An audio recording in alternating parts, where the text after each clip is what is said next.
Benvenuti a tutti.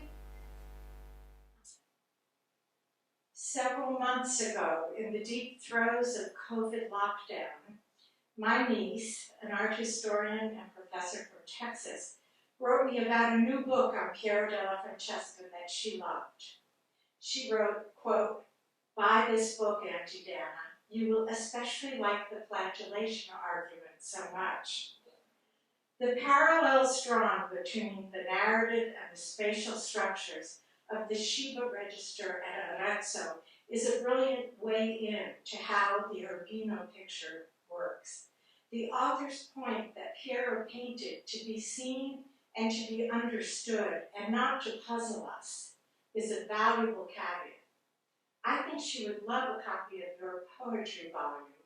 You may know I edited a collection of poems inspired by the work of Piero, because her own text is so alive to the poetic. I have corresponded with her on another topic, and will connect the two of you if you wish. End of quote. This is the beautiful book that my niece turned me on to, which our guest speaker wrote. Days later, a similar email from Sebastian Hurl, who is the librarian at the American Academy in Rome and a member of our advisory council arrived. He wrote, quote, "Are you aware of this beautiful new book on Piero?" Needless to say, we ordered a copy immediately, and both Diego and I have taken turns sinking into this lovely book, sinking into reading new interpretations of paintings we look at several times a season. Imagine my delight when, through my niece, I wrote to Dr. Israel to find out that she already had a copy of my book of poems, and that she lived part of the year in nearby Tuscany. From all this common ground, I extended an invitation to Machtelt to speak with us this evening, because for those of us who live here, Piero's in our blood. His images are inseparable from the landscape in which we find ourselves. His imagination, his inventions, and his stories are part of how we see the world around us. Professor Israelis is an art historian living in both Amsterdam and Tuscany. She is a professor of Italian Renaissance art at the University of Amsterdam and at the Università di Firenze. She has held a fellowship at Harvard's Villa Itati, for which she edited books on Sassetta's masterpiece for San Sepolcro and the Italian paintings in the Berenson collection. Her monograph on Piero della Francesca was published in London in 2020. It is a special treat for me to introduce such a kindred spirit and a new friend of Civitella Machtelt.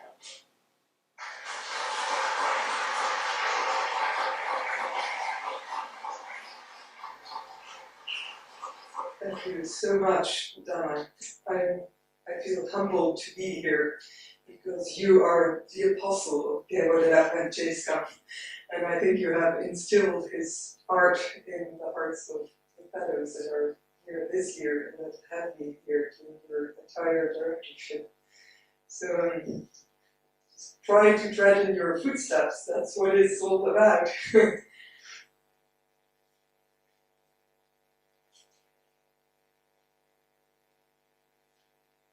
Let me know whether it's clear, whether you can hear me. If not, make a sign.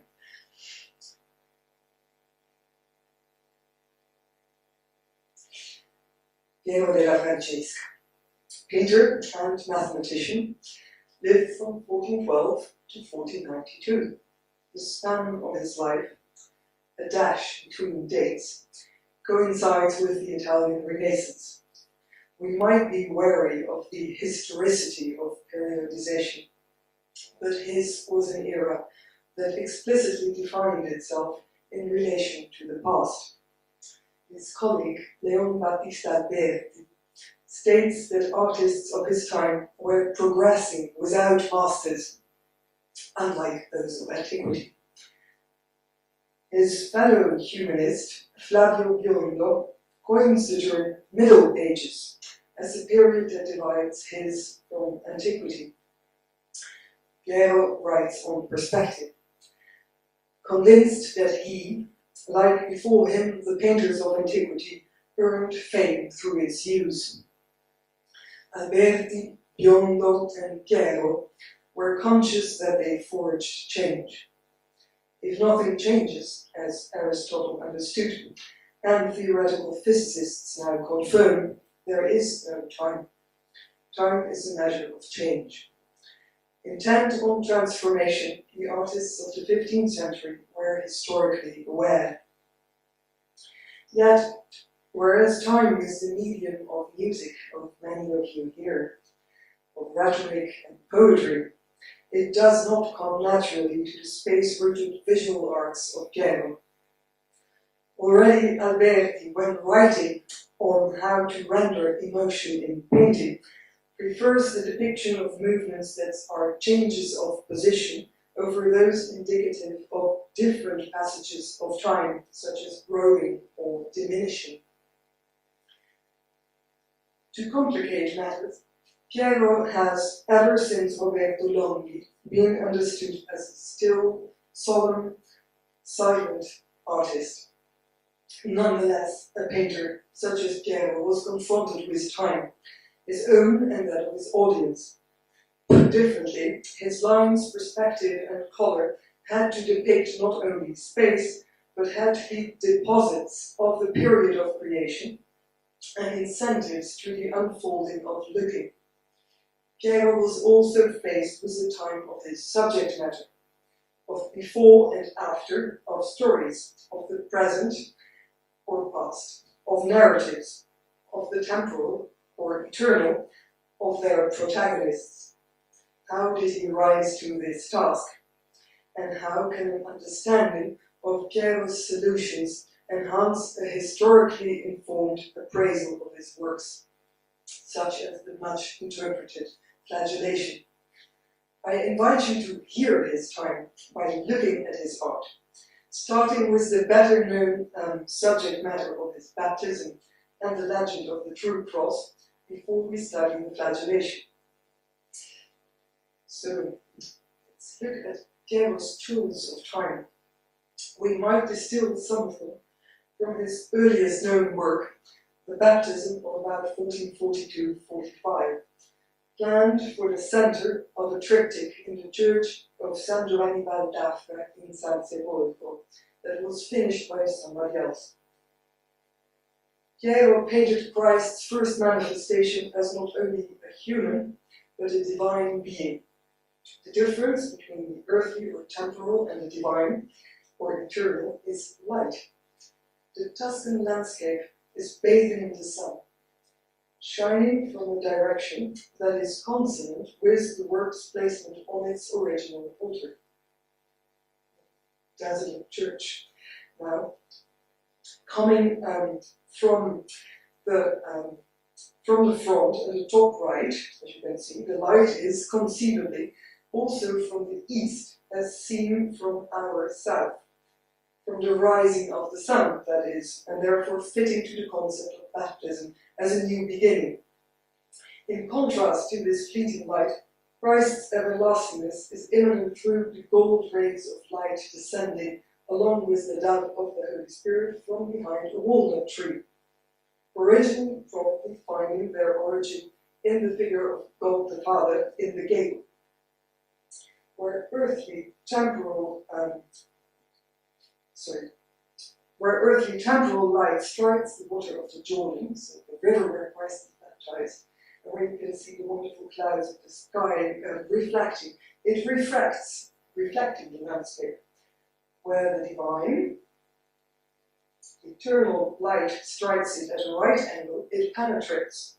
A rule of nature, as you see here, as well as a metaphor of divine mystery, with the riverbed showing and the water remaining visible only as an undulating line around the ankles. Piero's native San Sepolcro is evoked in the landscape and in the view of that city as seen from the straight road of Anghiari, in the walnut trees, for which its valley was known, and in the beautiful blue dye stuff from the locally grown woad. It is through dress that the biblical past is enacted in this present. John wears the camel hair tunic mentioned in the Bible, and Christ not the 15th century underpants of the catechumen in the middle distance, but a loincloth presaged of the Passion. The hats of the Levites and priests sent from Jerusalem to query John are classical in the sense of referring to the antique era of Christ. They are the so-called kalimarchia, worn by the retinue of the Byzantine Emperor John VIII Palaeologos, which Piero, along with Pisanello, they were probably together in Ferrara, may have seen during the imperial visit to the Council of Ferrara in Florence in 1438-39. According to the 15th century bookseller Vespasiano da Bisticci, Byzantine dress, as you see it here, had remained unaltered since antiquity. Piero allows us to envision the biblical antique past in San Sepolcro's present, and thereby makes it effectively near. He uses the landscape's perspective, so in addition to light, we have perspective to underscore the progress of seeing, so time from the priest in the background, who gives surprised testimony to the divine light, to the catechumen in the middle ground, who is about to see as he is struggling to take off his shirt, to John, the angels, and we, the spectators, who share in witnessing the divine manifestation. The perspective, the pacing of depth achieved by the increasing skill of trees, figures, and clouds toward the foreground also scans time from unbaptized via soon to be baptized to baptism in the foreground. Likewise, gesture indicates movement, change, and time.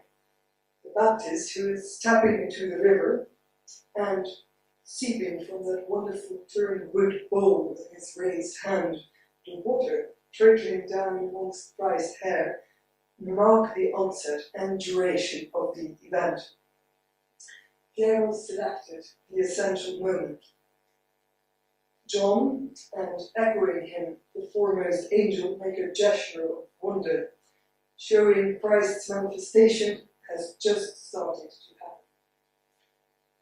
No preparatory drawings survive, but the planning of the composition was time-consuming and meticulous. Traces of the duration and foresight of the process are ensconced in the pictorial layers, as Piero applied a light gesso underground that during the application of subsequent paint layers he carefully kept in view, where he wanted light to play around his figures. So you can see this around the arm of John, and in the X-ray you can see those lines are dark, meaning that there is less material there, so he really held it in reserve. Also, for structural logic, he fully painted parts that would later be covered, such as John's cheek under his beard, the catechumen's body under his shirt, Christ's loins under his perizoma, and the hill and branches behind the leaves of the tree. They are spatial feats, but also deposits of the time of creation. So we have distilled a couple of tools that Piero used to render time: light, dress, perspective, gesture or position, and layering. Let us look at them in more detail, and here I will elaborate on the visit of Civitella's fellows to Arezzo yesterday. It is only a surviving monumental narrative, the legend of the true cross. Let's start with light. Between 1452 and 57, Piero painted the legend of the true cross in the main chapel of the Church of San Francesco in Arezzo at the permission of the local Bacci family. It is the history of the wood of Christ's cross, from its origins as a twig in paradise, planted in Adam's dead body, to its felling by King Solomon and recognition by the Queen of Sheba, its burial by Solomon, used in the crucifixion after Christ's incarnation, apparition to Emperor Constantine, and victorious use in his battle with Maxentius, rediscovery and unearthing by Helena, appropriation by the Persian king Khosroes, and restitution to Jerusalem by Emperor Heraclius. It spans the history of mankind, from Adam and Eve to the Bach in the 15th century. The narrative is not linear, but not from left to right, nor from top to bottom. Instead, the organizing principles are space and rhetoric. Right for the viewer, or heraldically sinister, at the church's epistle side is the beginning, which has scenes from the time of the Old Testament. Left, or heraldically dexter, at the gospel side is the better half dedicated to Christianity. Better half. The side walls echo each other with male battle scenes at the bottom, the Queen of Sheba and Helen's female recognitions in the middle, and the twig become crosses and feet over death at the top. They correspond to Vitruvius's male Doric, female Ionic, and triumphant Corinthian orders, superimposition of these orders as in the Colosseum. So this epic mode of the side walls makes place on the back wall for visions and scenes deriding the Jews, introducing a comic mode. So chronology was sacrificed to spatial and rhetorical rigor. It needed other tools to unfold. Piero conceives of temporality according to an Aristotelian unity of time, place, and action, and has the millennial story take place in one day and night. The sun is up in the cycle's first scene, and sets in the last, with a sky that grows golden towards the horizon, and a preparation that is grey for the sky instead of white, as in the other scenes. Light scans time. And Piero can be eerily precise about the hour of day or night and the moment in history.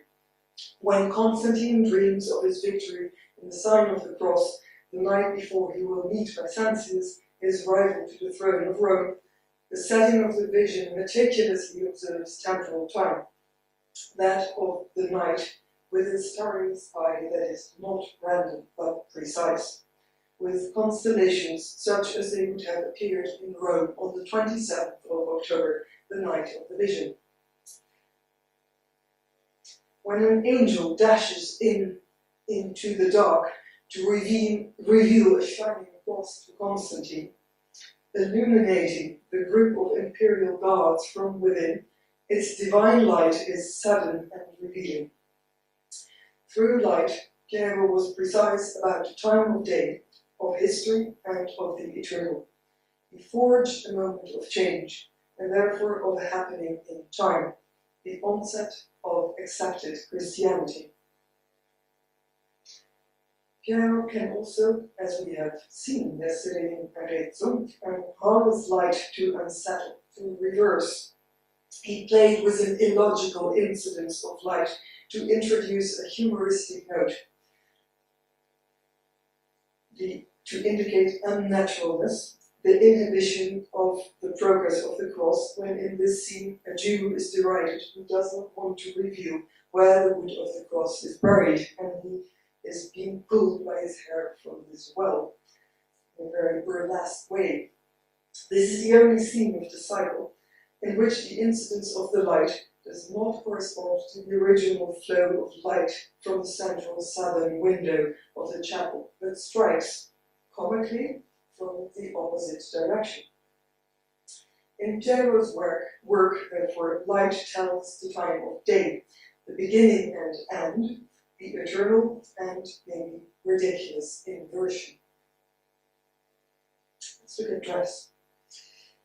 In the first scene of the cycle, so again, the death of Adam, Piero uses dress to suggest the progress of time between Adam's creation and death, allegedly aged 800. One of his children, assisting at his deathbed, is classically nude. The other dons an animal skin, the one at the center, and the third textile, in accordance with the evolution of primordial humanity and its skills. Dress is a temporal sign of historical evolution. In the scene of the Queen of Sheba, dress serves a narrative purpose, to show the before and after. It includes two episodes. At the left, the arrival of the Queen and her recognition of the wood thrown over a river. She's kneeling in front of it. And at the right, her salutation of King Solomon, warning him the cross is the sign of a new ruler who will eclipse him. In the first, it is clear that she has just dismounted, as in the background her squire holds a rare white stallion, or a regal mount, with a lady's side saddle. Red. The queen wears a blue mantle over a brown travel dress. But in the second episode, her dress is a royal white, and her mantle in an even more expensive Mongolian fabric reserved for rulers, white gold brocade. The sequential order is therefore underlined by change of outfit. Dress tells time, the before and the after.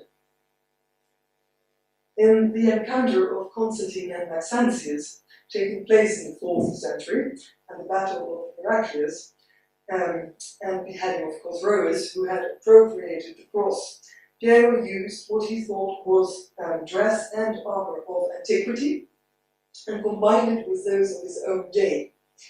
The Byzantine kalimafia, again, as we saw in the baptism of some soldiers, along with the imperial hat, the sciadium of the emperor, were thought to be antique. Likewise, the hardened leather anatomical cuirasses, still worn by 15th century Byzantines, were also known from classical monuments in Rome, so here the column of Trajan, and from actual armory, rendering them in bronze, in monuments in Rome that Piero would have seen. Piero makes them coincide with 15th century tournament helmet crests and, above all, plate armor. The past is being recreated in the present. Antiquity is re-performed and added to. The commissioning Bacci family members in the long gowns, red hats, and there are at the far right here. So they have these long gowns and the red hats, and also brocade, you can see it in one of their sleeves, of the rich merchants of Piero's day can make their appearance at the head of Chosroes without being an anachronism. Rather, they present a conflation of periods in which one merges or changes into the other. Thanks to dress, the past is about to blend with the present in an active choreography of periods. Perspective, not only space, but also time. In the two consecutive episodes of the battle and execution of Chosroes, it is the foreshortened side of the throne card that divides his defeat from his beheading. In the Queen of Sheba scene, not only dress, but also the steeply foreshortened colonnade of the loggia of Solomon's palace sets the two episodes apart. So does the juxtaposition here of indoors and outdoors. And the same applies to the side of the temple in the story of Hans, mother of Emperor Constantine, making the transition between the discovery of the crosses at Golgotha and the identification among these three of the true cross at the right. So Piero's perspective divides, but can also set in motion when, in this second episode of Heaven's story, the shadow of the instrument of Christ's passion makes a dead man come alive. Its perspective and the flight lines of the architecture behind it slash a diagonal across the flatness of the pictorial composition to embody the upward movement of this miraculous resurrection. Perspective as creating a smaller distance and a larger foreground also establishes a temporal order. The arrival of the Queen of Sheba, the squires and horses in the background show she has just dismounted, as we saw, and serve as the prelude for her sudden recognition of the wood of the cross in the foreground. The scene of the death of Adam, also composite, reads from right to left, from sickbed to death to grief. Since this is only one of two scenes in the entire cycle that reads from right to left, as it is Adam's demise that has to be undone, rewinded in the rest of the narrative, it is the latter scene of his death that is preceded, in the far background, by his son Seth's conversation with an angel. Seth receives a twig of the tree of wisdom, which will become the cross, and will save not Adam, but humanity. In the right foreground, here you see the conversation in front of the gates of paradise, and then in the right foreground, Seth plants the twig in the mouth of his dead father. Perspectival degradation is here a spatial tool turned temporal. Piero's perspective establishes temporal order and sequence, gesture, and position. So again, in Solomon's Loggia, the head of the Queen of Sheba is rendered with the same cartoon, famously, but inverted, as in the flanking episode of her arrival. Inversion of position means spatial coherence and continuity, but it also implies temporal difference between frames of the same story. In the beheading of Cosroes, who had blasphemously appropriated the Trinitarian God, Piero uses a rooster for the Holy Spirit at the right, cross of Christ at the left, and forced from his throne at the center, Cosroes for God the Father. The latter identification is clear because in the adjacent scene around the chapel's corner in the Annunciation, God the Father has the same facial traits and was painted with the same cartoon. The repetition sets the blasphemous appropriation of the divine by the temporal on edge. In his De Perspectiva Pingendi, so the treatise on perspective, Piero developed a mathematically precise method to foreshorten a single head in every conceivable position by means of a cloud of coordinates. It's 3D virtual planning, avant la lettre, and those are also wonderful because we don't have preparatory studies by Piero, but we do have all these amazing, immensely precise drawings in his different treatises. This method meant that he could, as you can see, draw a face and then turn and tilt a single head in whatever position he wanted. In a narrative, this facilitated consecutiveness in addition to continuity and repeatability of style. So it's also an instrument of time. Alberti recommended, as we saw, the depiction of gesture and position to render emotion. Piero not only uses them to render emotion, but anticipates change of gesture and position to render time. In the meeting of the Queen of Sheba and Solomon, she has been kneeling in reverence. His thumb is stuck behind his belt as a sign of ease or gravitas. With his other hand, though, he urges her back to her feet. They are equals in wisdom. The gestures are indicative of what preceded the arrival, of what is happening, the bow, and what will follow, their conversation on an equal footing and her warning of the coming of a new ruler. The atmosphere is heavy with premonition. In the ensuing burial of the wood, the Jews are derided by a halo of wood grain, a circlet of ivy, and those strange exposed genitals. Their movement across the grain, from right to left, as in Hebrew, indicates the ridiculed effort and temporal progress, too, of raising and burying. In the Battle of Heraclius, Trumpets are being played, sound implying sound and hence time.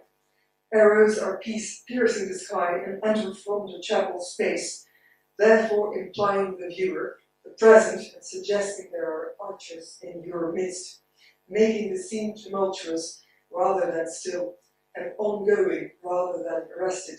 Gesture and position mark change and sound, time that engulfs us.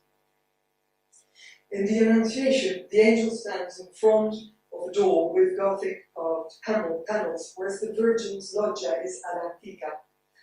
Piero merged the concept of the era before and during salvation with the idea of Middle Ages and Renaissance. The new era has only just begun. The Virgin's finger is still between the pages of her Book of Hours, indicating that seconds earlier, before the angel arrived, she was still reading. And as Dana Prescott observed, it also indicates that she might hope that she can resume her reading, but of course her life will change forever. So Piero's art is not still. It presents the essential moment, indicative also of what preceded and will follow. Piero's art is the still.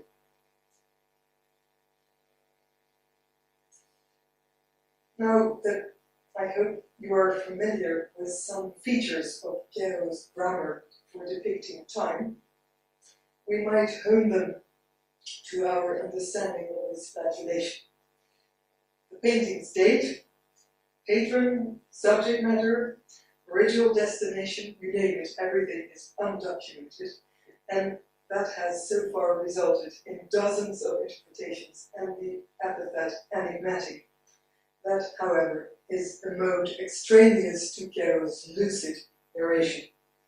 Many interpretations take their cue from the ominous figures in the foreground as portraits, and from a text related to the conspiracy against Christ, which occurs, for example, in Psalms, or they came together in one, which in the 19th century was read on the work's frame, and this is a tracing by a German artist, who noted it at the top.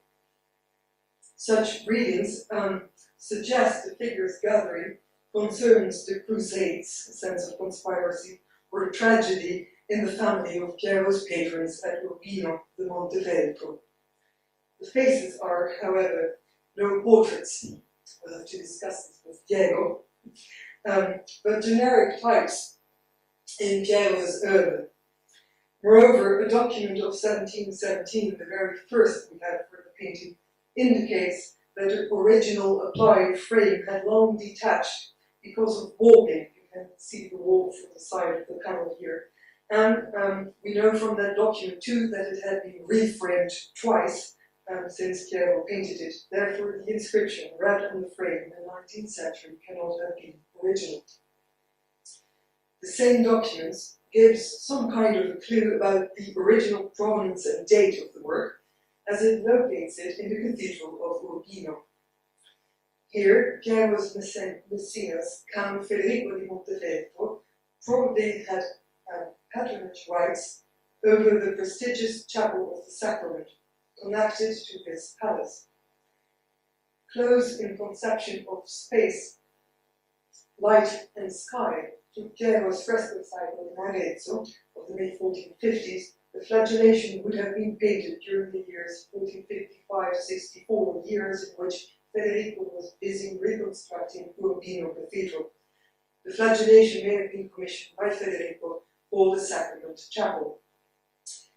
If the anachronistic interpretation of the flagellation's foreground figures as portraits is set aside, and if the original location in the cathedral is considered, the subject matter and Piero's mastery in handling its temporal aspects come to the fore. As in Piero's scene in Arezzo, which we have seen several times now, with the twin episodes of the arrival of the Queen of Sheba and her subsequent meeting with Solomon, the flagellation's composition is in two. At Arezzo, it is a colonnade perpendicular to the picture plane.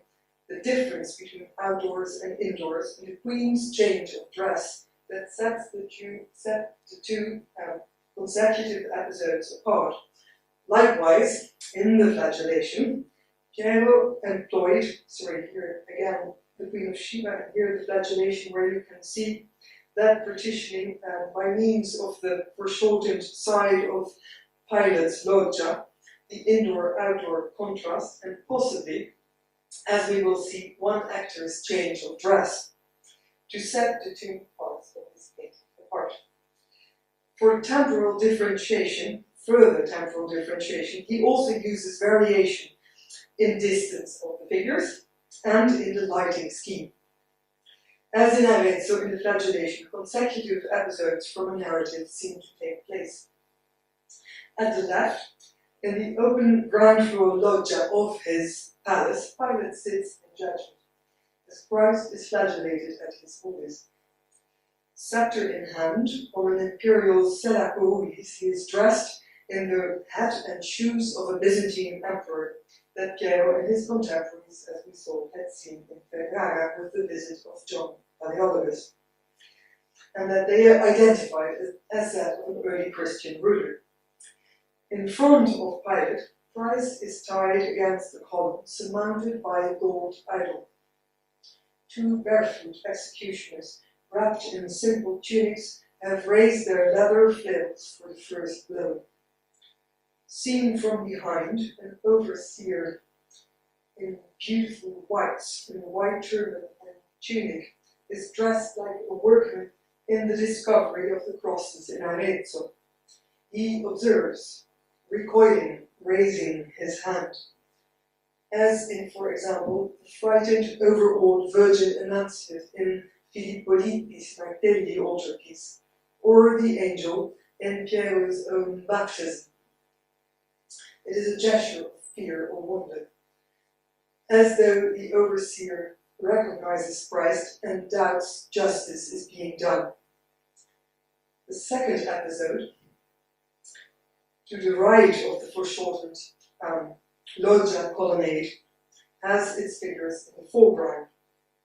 Their vicinity is underscored by the expanse of the square behind them, inviting the viewer to probe relative distance with jokes, such as a far wall with typical 15th century decoration of foreshortened blocks, introducing an unsettling perspective of their own.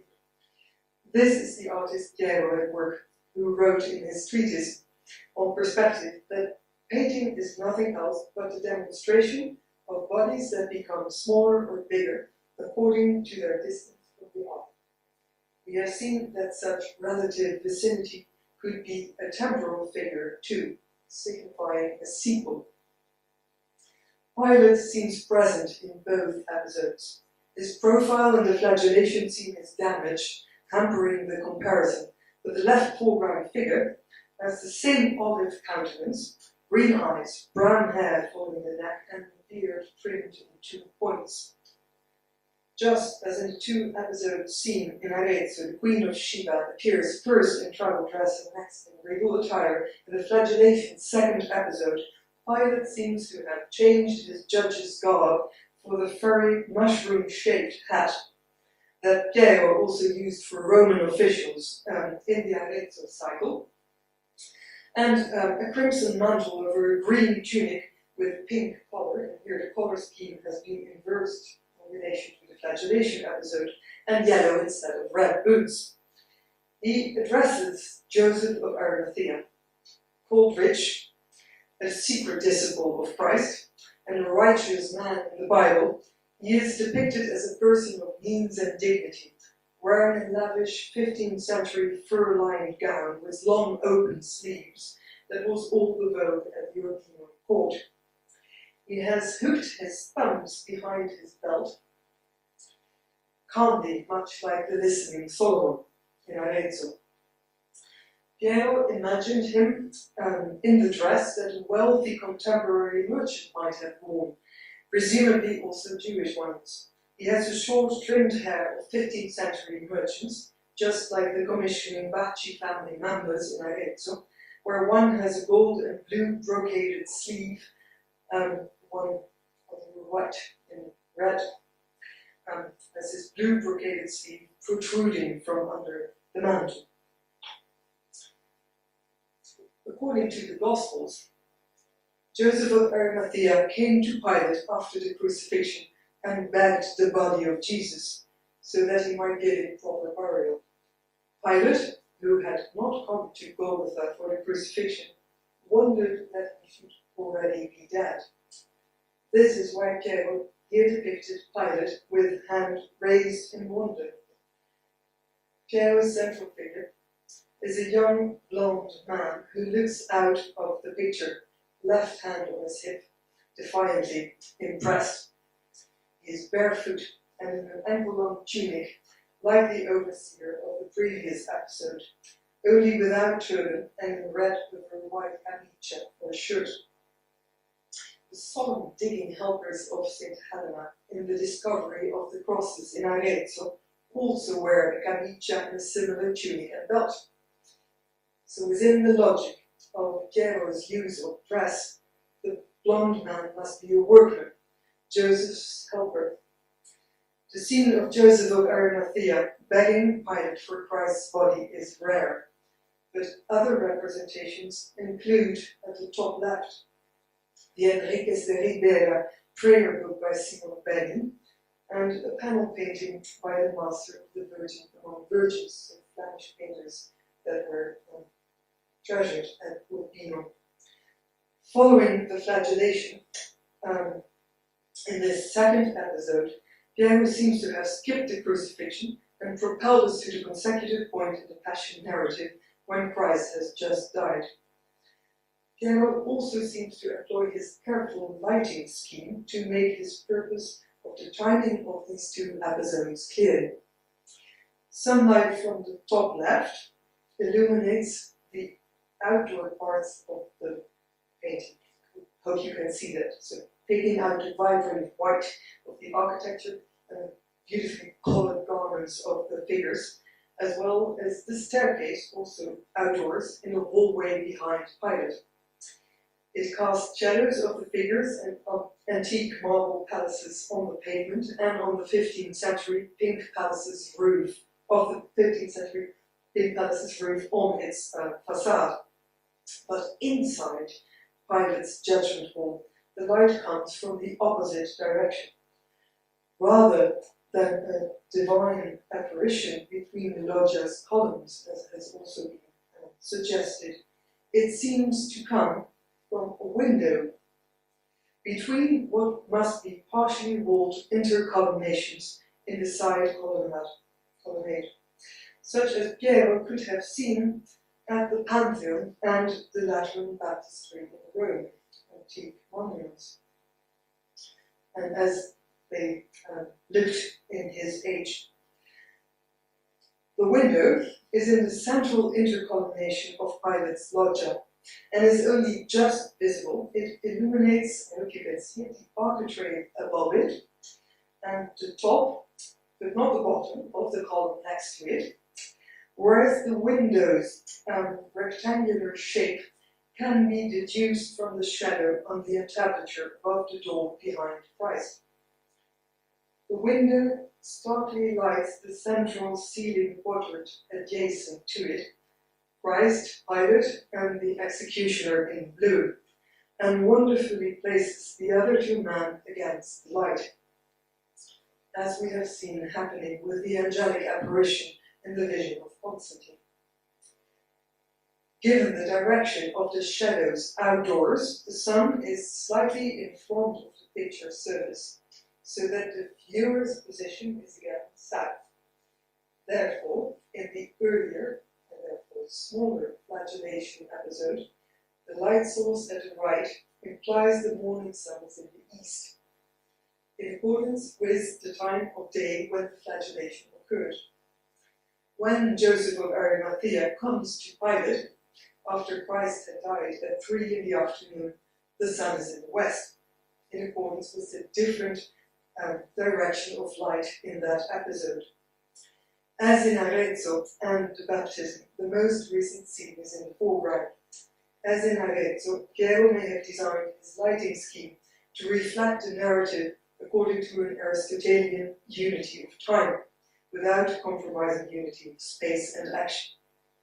The crucifixion is implied between the painting's two scenes and may have been present in its embodiment by the Eucharist in the tabernacle if it was in the chapel of the sacrament in Urbino, or else by, for example, a crucifix above Urbino Piero's panel and within the context of the cathedral at Urbino, where the picture is, after all, first documented and for which Piero seems to have conceived this small masterpiece. The perspective and the logic of the figures is planned with such perfection that not only the architectural space, but the turban of the overseer, for which Piero transferred his drawing with polvero, it's minute, it's like this when you are in Urbino. He transferred that drawing by means of polvero, so pouncing a cartoon, and it's so well designed that you can almost unravel it. It is a painting meant for slow living. Having maybe inched closer to Piero's tools of time, in the Flagellation we can see his mastery come to the fore as that of a composer who, thanks to a meticulous orchestration of light, dress, perspective, gestures, and layering, reenacts two essential stills from the unfolding passion narrative of antique times in the present, his and ours. Thank you.